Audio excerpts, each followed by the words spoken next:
welcome to Indus News Live from Islamabad. I'm Hira Mustafa and these are the headlines.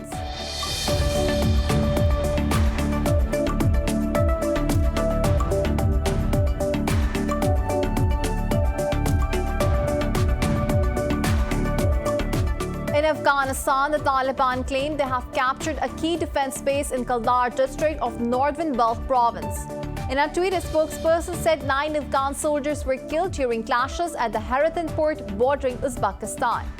Meanwhile, US envoy Zalmay Khalilzad is on a regional tour to reinvigorate the peace process amid raging violence.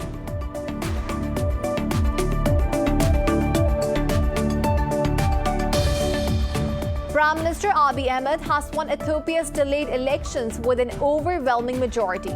The election board says Abiy's Prosperity Party won 410 out of 436 seats, giving him another 5-year term in office. But a fifth of the country failed to carry out voting overall due to insecurity and logistical problems.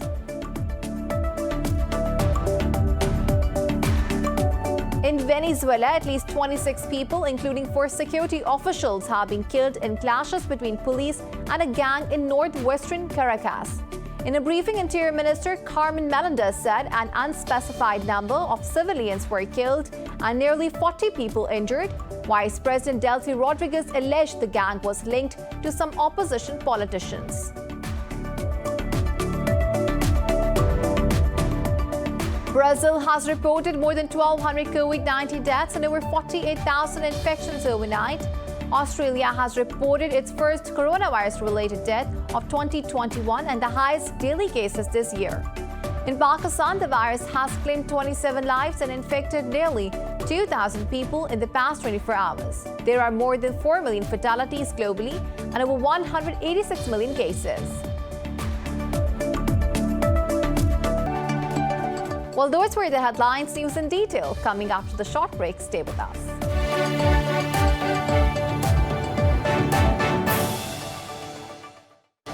Welcome back. Now the news in detail.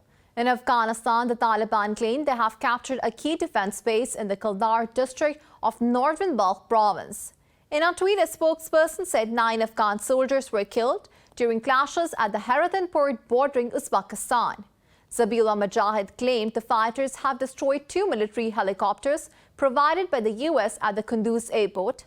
Mujahid added that the Afghan forces also suffered casualties in the attack. Earlier, he said the fighters have seized 4 checkpoints in the Dahan Bagag area of Bamyan's Gandak district. Meanwhile, US envoy Zalmay Khalilzad is on a tour to Qatar, Pakistan and Uzbekistan in the pursuit of an Afghan peace deal. For more on this, we are joined by Major General retired Ijaz Havan, a defense analyst from Pakistan. Sir, thank you for joining us. Sir, Zalmay Khalilzad is once again visiting the region to push for a political settlement. While there are reports of Kabul and Taliban discussing future constitution ceasefire, political roadmap and the political participation in the transition period in Doha, are we getting closer to a political settlement in Afghanistan, or is it more of the same? Well, thank you very much. I think it is more of the same because, unfortunately, the United States of America neither exercised its control, influence, time, resources to build an understanding or to develop an understanding for a peaceful settlement of in Afghanistan. Now, unfortunately, they went into an agreement at Doha with the Taliban and kept the elected government of Ashraf Ghani out. Now, that was not a good beginning, or they had sort of dumped Ashraf Ghani government and got into direct communication or into direct dialogue with the Taliban. Now, having that achieved that position, now it is very difficult to dictate to the Taliban as to how they wish to develop further relation with the Ashraf Ghani government or with the other faction. Now, I personally feel Zalmay Khalilzad or United States of America, on one hand, they are promising an aid of about $4.5 billion annually to sustain the Afghan National Army and the government of the day. But to the contrary, the regional countries which have an interest in the region, and particularly they have to gain from peace in Afghanistan, They are trying to reach a settlement and trying to build an understanding between the different factions of people in Afghanistan, different factions of Afghan people. Now, having seen this, I personally feel it is not Zalmay Khalilzad or it is not United States who is going to call the shot. Rather, China, Russia, Iran, Afghanistan, and the Central Asian states that surround or neighbor Afghanistan, they'll call the shots and they'll be able to build an understanding. Sir, Zalmay Khalilzad is scheduled to visit Pakistan as well. After the strong stance taken by Pakistan's Prime Minister, what do you believe would be on the U.S. envoy's agenda? Well, honestly speaking, U.S. wants to remain relevant in the region and in Afghanistan. If they do not have a political or geopolitical, geostrategic relevance in the region, I think they'll be marginalized to their disadvantage. Now look at this region: China, Pakistan, Afghanistan, Central Asia, Russia, Iran, Turkey. If this complete belt goes, and including, of course, now Syria, where Bashar al-Assad has been re-elected, Libya and Iraq, if from these areas Americans, they lose influence and they have no allies as such, so this complete belt will come under influence of Russia and China, which would be a great disadvantage or strategic disadvantage to the United States of America. Now, to achieve that relevance, they would like to stay in communication with Pakistan, though President Biden is still not called Prime Minister of Pakistan, despite the fact that they pulled out of the region and Pakistan facilitated their withdrawal from Afghanistan after 20 years of war. So I think to achieve that relevance, Zalmay Khalilzad is coming to Pakistan, he is going to talk to the Taliban, but we have to see what they have to offer to these two countries to stay relevant without affecting their relationship, as Prime Minister of Pakistan has spelled it out very clearly, without affecting our strategic relationship and convergence of interest with China. Sir, the Taliban are making rapid gains in key areas, especially along the northern international border. They pledged they will not take over Kabul militarily, but last night they infiltrated the Bani Hisar area of Kabul's A district to kill a fighter pilot of the Afghan Air Force. Can this trigger a re-engagement of the American troops? Well, no. I think Taliban are still committed, as they are saying, that we will stand by our agreement that we have signed with the United States of America, though they feel let down because the names of the Taliban leaders who was on the blacklist by the United Nations, they have not been removed, and their prisoners in 34 districts have not been released, all of them, as was promised as per the agreement. So for this reason, Taliban are a little disappointed, but yet they say we will stand to our commitment. We do not wish to see violence in the country, because people in Afghanistan, they need peace after 40 years of war in total. Now, there is a desire in Afghanistan from the people. There is a pressure because people wish to live in peace. And that is what the Taliban are trying to achieve. They are very good negotiators. They are much transformed as compared to Mullah Omar's Taliban.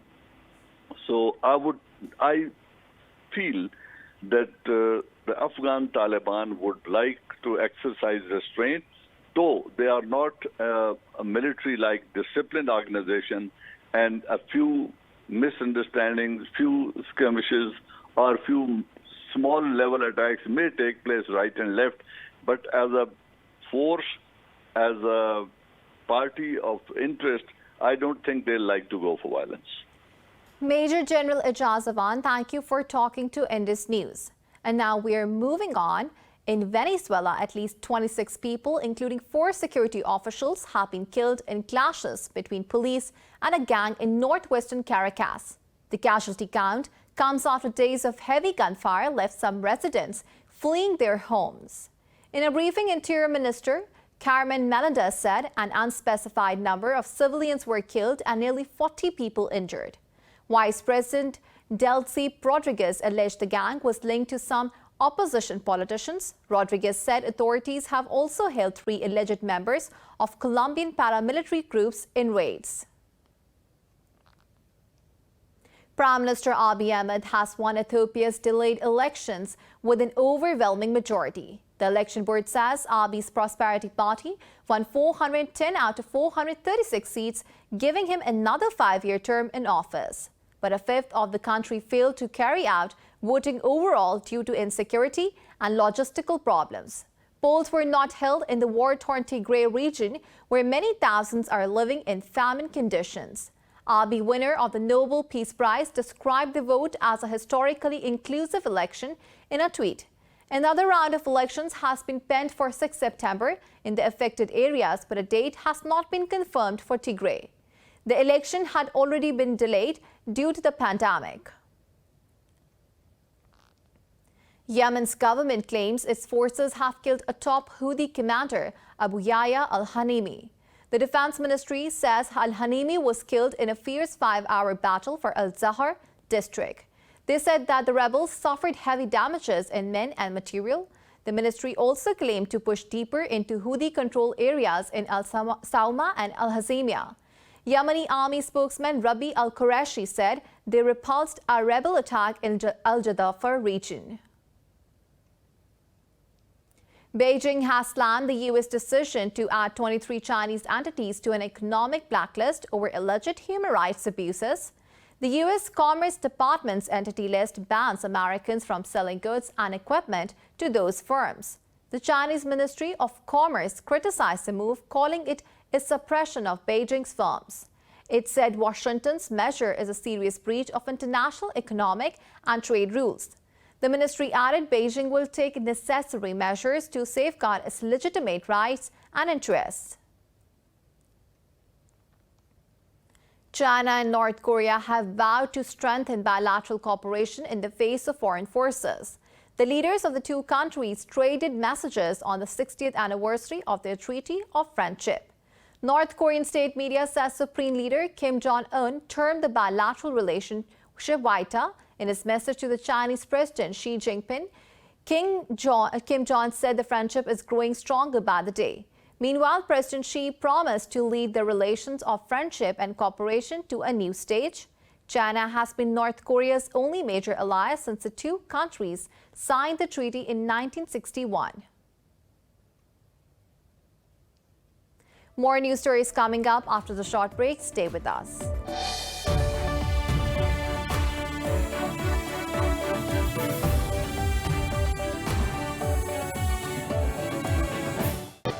Welcome back. Brazil has lost over 1,200 daily deaths from COVID-19 and more than 48,000 new cases. Meanwhile, Australia has reported its first death and the highest daily infections of this year. Globally, the virus has claimed more than 4 million lives and infected over 186 million people. More in this report.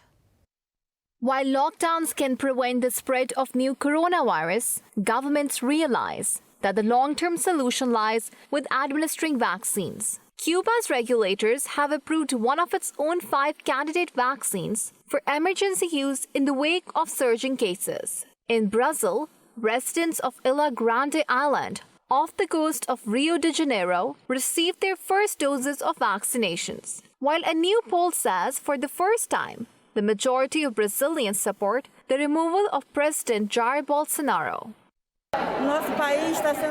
Our country is a disgrace to the whole world. While I am happy to receive the vaccine, I am very sad for all the grieving people at this time. Over in Europe, the EU says it has delivered enough vaccines for at least 70% of adults, and about 500 million doses will now be distributed across member states. England's new Health Secretary, Sajid Javid, has warned NHS waiting lists could rocket to 13 million in the coming months as concerns rise over the backlog faced by the health service. Meanwhile, Scotland's daily test positivity rate is whooping high at 9%. The situation seems to be getting worse for Russia too, as the country reported 752 daily deaths, its highest since the pandemic began. Over in Australia, New South Wales authorities say the numbers in and around Sydney are expected to rise. raising the likelihood that the 3-week lockdown in the country's biggest city and surroundings will be extended. It really depends on how quickly we can turn the numbers around, but given where we're at and given the lockdown was supposed to be lifted on Friday, I think everybody can tell that it's highly unlikely at this stage given where the numbers are. Bangladesh has secured an additional 17.5 million vaccine doses amid record deaths and over 1 million cases. The country has been under strict lockdown for 2 weeks with troops on the streets to stop people from going outdoors. Meanwhile, India has reported nearly 900 deaths and more than 41,000 new infections in the last 24 hours. Pakistan has registered 27 deaths from COVID-19 over the past 24 hours. The Health Ministry says the death tally is approaching 22,600. The ministry says the virus infected nearly 2,000 people overnight. According to the NCOC, Pakistan's positivity rate has surged to 4.09%, the highest since May 30th. The country's caseload has exceeded 973,000, while more than 913,000 people have recovered. The ministry says there are over 37,000 active cases, of which more than 2,100 are critical. In another illustration of rising Islamophobia in India, more than 80 Muslim women were put up for sale in fake auctions online without their knowledge. Their photos were uploaded to a website, GitHub, under a derogatory and racist title. The rise of Narendra Modi and the Hindu nationalist BJP party in 2014 has left Muslims in India being treated as second-class citizens in their own country. Many of the country's 170 million Muslims have felt terrorized after several lynchings of Muslim men for alleged violations of the sacred rights of cows. Now another incident of online harassment has fed a climate of anxiety and concern in the community. Last Sunday, dozens of Muslim women found they had been put up for sale online platform under the title Sully Deal of the Day. Sully is a racist insult against Muslim women in India. India's National Commission for Women said the incident was focused on Muslim female researchers, analysts, artists, and journalists. Delhi police have filed a case against unknown persons, as they don't know who is behind the horrific harassment campaign. In China, thousands of people have been evacuated after heavy rains battered the southwestern Sichuan province. Authorities say rainstorms since Friday have pushed the water levels in 14 rivers. Authorities said more than 21,000 people have been relocated since Friday.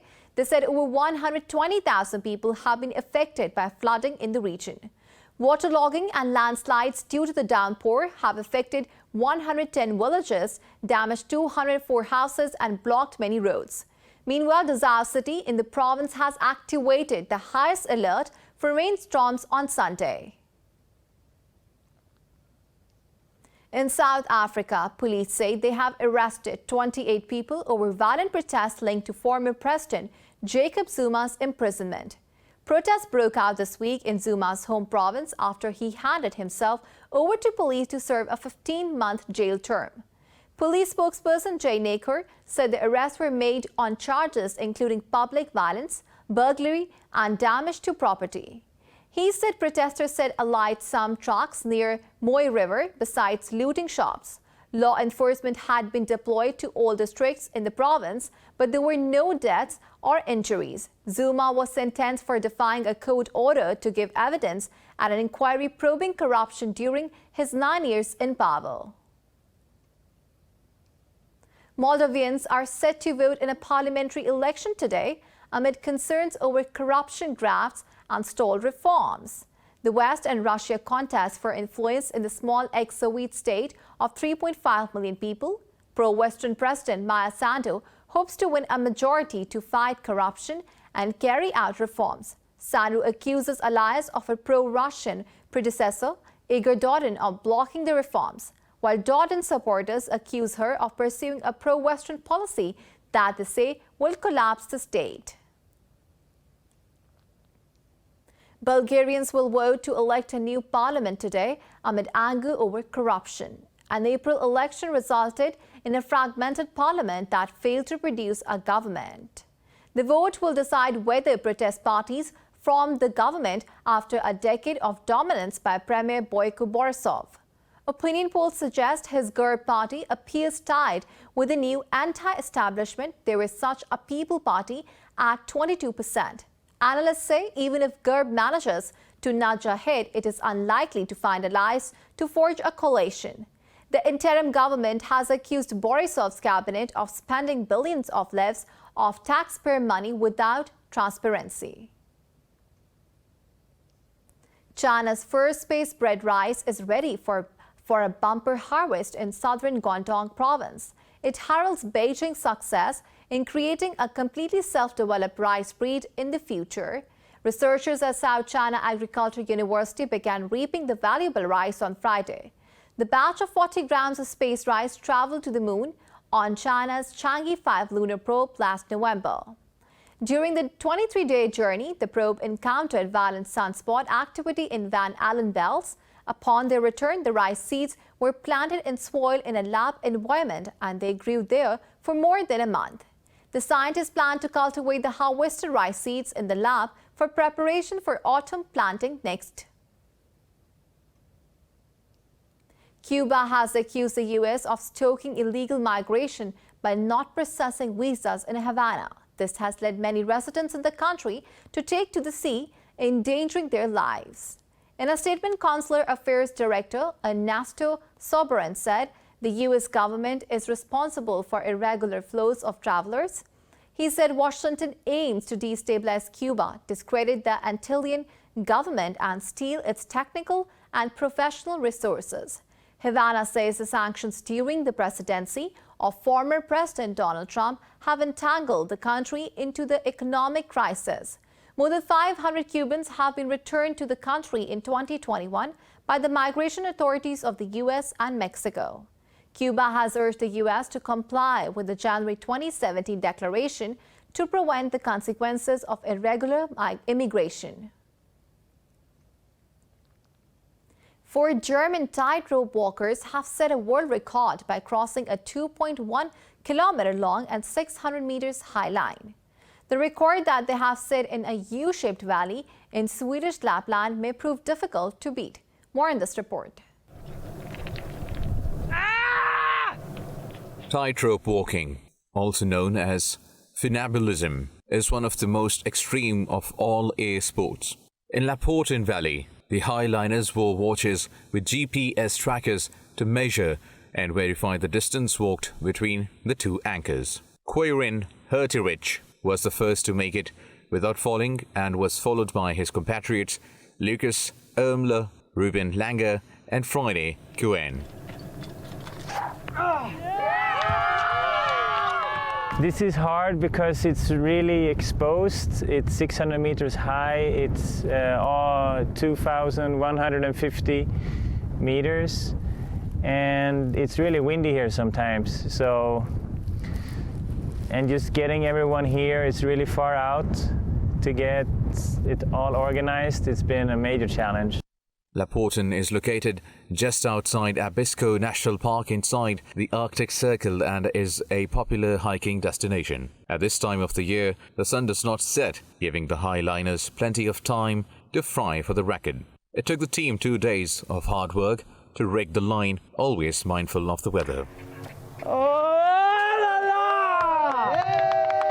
This place, Lofoten, is for me an iconic place and a very beautiful landmark of this whole area. And you know, when I started looking at bigger projects, I saw a picture of Lofoten. I haven't seen Lofoten in decades, and just when I saw it, I knew it had to be rigged and crossed. Others on the team also tried to break the record and failed, but they just wanted to test to walk on the line. Even with a safety harness tethered to the rope, highlining can still be quite dangerous. It is a team sport, and a world record is shared among all the members, including the ones rigging the rope. The Brooklyn Museum in New York has returned 1,305 artifacts to Costa Rica. They were looted during the construction of a railway and brought to the United States in the 19th or earlier 20th century. More in this report. Every year at the Zen Opazin Art Festival in Croatia, Nikola Fowler draws patrons in the sands of the Neretva River Delta. He says the opportunities for creativity never end, as the next day a new surface is available to draw on when the waves recede. Fowler says his inspiration comes from different traditions with sacred geometry. I was drawing here when the tide receded. I have 3.5 hours at my disposal now that the tide is coming. I made circles. My inspiration comes from the traditions of sacred geometry around the world.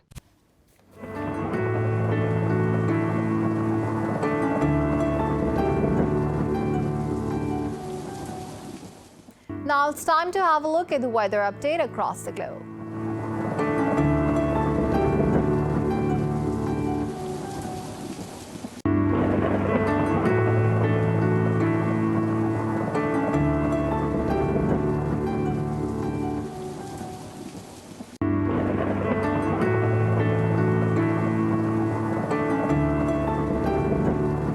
For the latest updates, you can follow us on social media at indus.news.